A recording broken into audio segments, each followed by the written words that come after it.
Hi guys! Last night was unforgettable. Alam niyo ba kung bakit?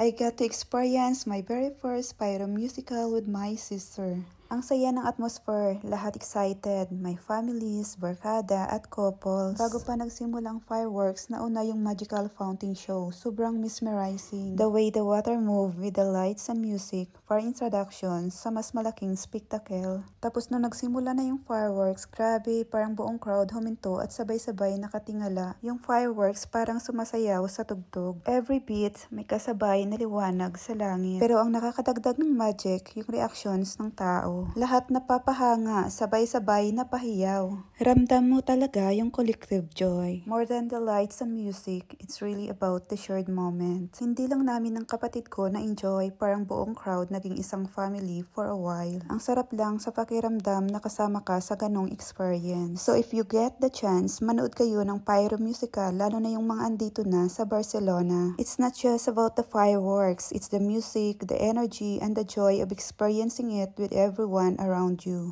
For me and my sister, it was definitely a night to remember.